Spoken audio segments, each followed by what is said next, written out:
আমিও সাহায্য করব তোকে দিদি। আমাদের হাতে হাত মিলিয়ে কাজ করতে হবে, না হলে হয়তো আমরা মারা পড়ব। চুপ করো তুমি। একবার জল দিলে আর যাবে না, ঘাড়ে চেপে বসবে। দিদি, আমার খুব ঠান্ডা লাগছে, জ্বরে খুব কষ্ট হচ্ছে, আমি মনে হয় আর বাঁচবো না রে। তুমি চুপ করো। আজকে এই দুটোকে থাকতে দিলে কালকে আরো 10টা ভিখারি আসবে।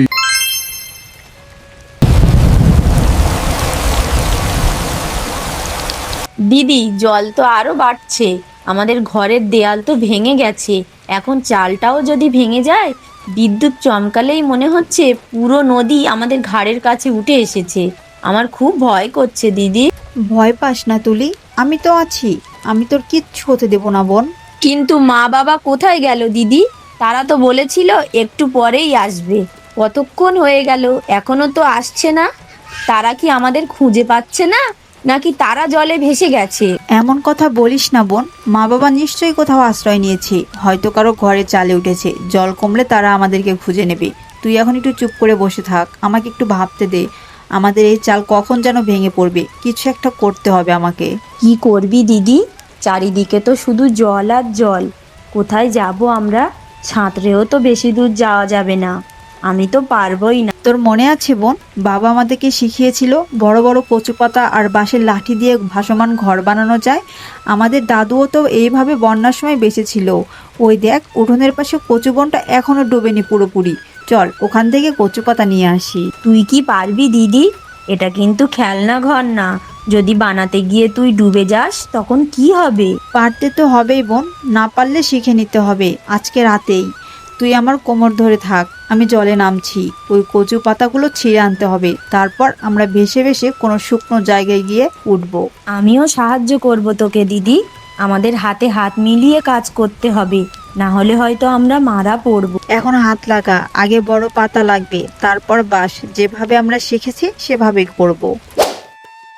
দিদি, ওই দেখ, ওইখানে মাটি দেখা যাচ্ছে, গাছও আছে, মানুষও আছে।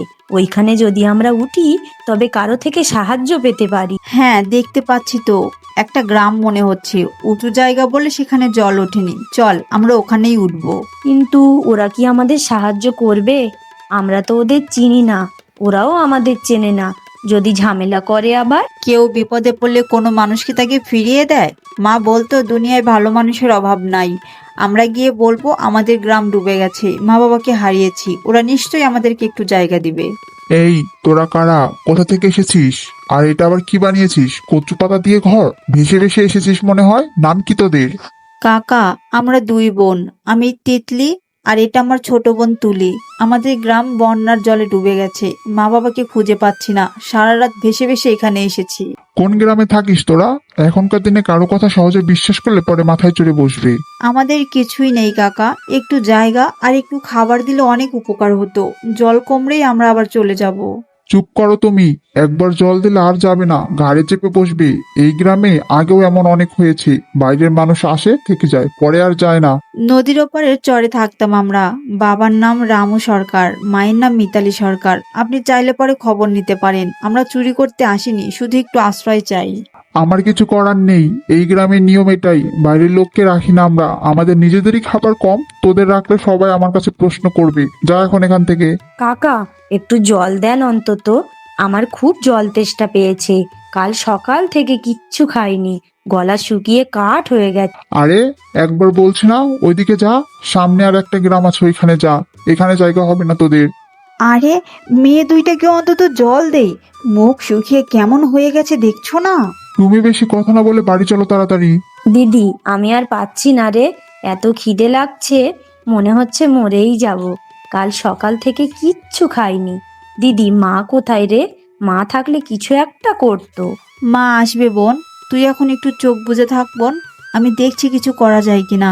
ওই গাছে কিছু ফল আছে মনে হচ্ছে, দেখি খাওয়া যায় কিনা। দিদি, এই গ্রামের লোকগুলো এত খারাপ কেন? আমরা তো ওদের কোনো ক্ষতি করিনি, আমরা তো শুধু একটু জায়গা আর একটু জল চেয়েছিলাম, তাও দিল না ওরা। আমরা কি এত খারাপ? সবাই খারাপ না তুলি, ওই যে কাকিমা একটু জল দিতে চেয়েছিল সে তো খারাপ না। কিন্তু কি করবে বল, ওই মাতব্বরের ভয়ে কেউ কিছু বলতে পারে না, এটাই তো সমস্যা। তাহলে আমরা এখন কি করব রে দিদি? কোথায় যাব? আবার ভাসবো নাকি? কোথাও যাব না, এখানেই থাকবো এই গাছের নিচে। কেউ জায়গা দিক বা না দিক, গাছ তো দেবে। এই, তোরা এখনো যাসনি? মন্ডল কাকা বলেছে তোদের তাড়িয়ে দিতে। তোরা কি বানাচ্ছিস এখানে? ভাঙ, ওটা এক্ষুনি ভাঙ বলছি। আমরা কারোর জায়গায় নেই, আমরা তো শুধু এই গাছের নিচে বসে আছি। দয়া করে একটু থাকতে দিন, জল কমলে চলে যাব আমরা। আমার ছোট বোনটা অসুস্থ, ও দাঁড়িয়েও থাকতে পারছে না। সেটা আমার সমস্যা না, মন্ডল কাকা যা বলেছে তাই হবে। এখানে সবার জন্য এক নিয়ম, আজকে তোরা থাকবি, কালকে আরো লোক আসবে তোদের মতো, তখন সামলাবে কে? আমরা তো কাউকে আনিনি দাদা, আমরা বিপদে পড়ে এসেছি। আপনাকে কথা দিচ্ছি, আমরা জল নামলেই চলে যাব, একটু দয়া করুন অন্তত। অত দয়াটায় বুঝি না, আমাকে যা বলা হয়েছে আমি তাই করব। দূর হয়ে যা তোরা। এই খারাপ বস্তির মতো ঘরগুলো আমি এখানে থাকতে দেবো না। সর, আজকে সব ভেঙে গুড়িয়ে মাটির সাথে মিশিয়ে দেবো। দিদি, আমাদের ঘরটা ওরা ভাঙলো কেন? আমাদের ঘরটা ভেঙে দিলেন? ঠিক আছে, আমরা আবার বানাবো। আপনারা যতবার ভাঙবেন আমরা ততবার বানাবো, আমাদের কেউ আটকাতে পারবে না। বেশি কথা বলিস না। আবার বানালে গ্রামের সব লোক মিলে তোদের জলে ফেলে দেবো, বুঝলি? আমরা হচ্ছি ক্ষমতাবান, তাই তোদেরকে এখান থেকে তাড়াতে আমাদের এক মুহূর্ত সময় লাগবে না। যদি নিজেদের প্রাণের মায়া থাকে তাহলে এখান থেকে চলে যা। দিদি, আমার খুব ঠান্ডা লাগছে, জ্বরে খুব কষ্ট হচ্ছে, আমি মনে হয় আর বাঁচবো না রে। এমন ভাবে বলিস না রে বোন, তুই ছাড়া আমার যে আর কেউ নেই। আমরা বাঁচবো, আমাদেরকে বাঁচতেই হবে। আমি কাল সকালে আবার কচু পাতা জোগাড় করব, আবার ঘর বানাবো। একদিন ওরা হেরে যাবে, তবুও আমরা হারবো না। তুইও হারবি না, ভরসা রাখ শুধু আমার উপরে বোন। দিদি, ওই কাকি যে জল দিতে চেয়েছিল উনি কি আসবেন না? উনি এলে ভালো লাগতো। জানি না রে বোন, হয়তো আসতে চায়, কিন্তু এই মাতব্বরের ভয়ে হয়তো বা আসতে পারে না। মা, এই মা, এদিকে আয় তো একটু। জোরে কথা বলিস না কিন্তু, কেউ দেখলে আবার সমস্যা হবে। কাকিমা, আপনি এই সময় এখানে? চুপ, আস্তে কথা বল। তোর কাকা জানলে আমাকে খুব বকবে, মারতেও পারে। এই নে, একটু চিড়া আর গুড় এনেছি, আর একটু দুধ এনেছি ছোট বাটিতে করে। তোর বোনটাকে আগে খাওয়া, ওর মুখটা একেবারে শুকিয়ে কাঠ হয়ে গেছে। কাকিমা, আমরা 3 দিন প্রায় কিচ্ছু খেতে পারিনি, আপনার এই উপকার আমরা কোনোদিনও ভুলবো না। তোদের মতো আমারও একটা মেয়ে ছিল, বন্যায় হারিয়েছি 6 বছর আগে। তোদের দেখলে আমার সেই মেয়ের কথা মনে হয়। কাঁদিস না, আর শোন, আমি মাঝে মাঝে লুকিয়ে আসবো। তোরা হাল ছাড়িস না, সময় ঠিক বদলাবে, তোরা সাবধানে থাকিস। আর আকাশ ছেলেটা কিন্তু অনেক রাগী, বুঝেছিস? কাকিমা, আপনি অনেক ভালো মানুষ, উপরওয়ালা আপনার ভালো করবে। তোরা এখনো যাসনি? এখনো আছিস? আমি তো ভেবেছিলাম চোখ নামলে তোরা চলে যাবি। কোথায় যাব বলেন দাদা? চারিদিকে তো জল, আমাদের গ্রাম ডুবে গেছে, আমরা কোথায় যাব বলেন? এই গাছের নিচে না থাকলে আমরা যে মরে যাব দাদা। শোন, কাকা বলেছে তোদের ঘর ভাঙতে, কিন্তু আজকে এসে তোদের অবস্থা দেখে আমার তোদের ক্ষতি করতে ইচ্ছে করছে না। তোদের ক্ষতি করার পর কালকে রাতে আমি ভেবেছিলাম আমি ভুল করেছি, উপরওয়ালা আমাকে ক্ষমা করবে না। চাইলে আপনি ভাঙতে পারেন দাদা, কিন্তু আমরা আবার বানাবো। আমাদের অবস্থায় থাকলে আপনি বুঝতে পারতেন আমাদের কষ্টটা। চিন্তা করিস না, এখন থেকে আমি থাকবো তোদের পাশে। শোনো, ওই মেয়ে দুইটাকে আর কষ্ট দিও না। ওরা তো ছোট বাচ্চা, ওদের মা বাবা নেই, ঘর নেই, এত কঠিন হয়েও না তুমি ওদের উপরে। ওদের যতবার দেখি ততবার আমার বড় কষ্ট হয়। তুমি চুপ করো। আজকে এই দুটোকে থাকতে দিলে কালকে আরো 10টা ভিখারি আসবে, তারপর 20টা, তারপর এই গ্রামে আমাদের নিজেদেরই থাকার জায়গা হবে না। আমি এই গ্রামের মাতব্বর, এই গ্রামের মানুষের দায়িত্ব আমার। দায়িত্ব? ওই দুইটা ছোট বাচ্চাও তো মানুষ, ওদের প্রতি কি তোমার কোনো দায়িত্ব নেই?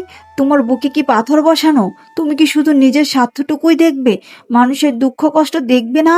তোমার কথা এসব বুঝলে গ্রাম চালানো যাবে না।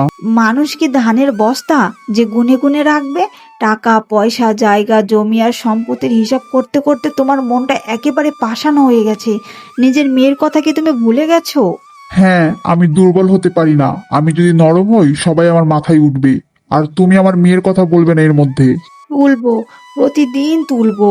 যতদিন না তুমি ওই মেয়েগুলোর কোনো একটা ভালো ব্যবস্থা করে দিচ্ছ, ঠিক ততদিন আমি তোমার সাথে এভাবেই কথা বলবো, এভাবেই তোমাকে কথা শোনাবো। বোন, দেখ আকাশটা, আবার বৃষ্টি আসবে মনে হচ্ছে। এবারের বৃষ্টি আগের বারের চেয়ে বেশি হবে মনে হচ্ছে। মেঘগুলো দেখ কেমন কালো হয়ে আসছে।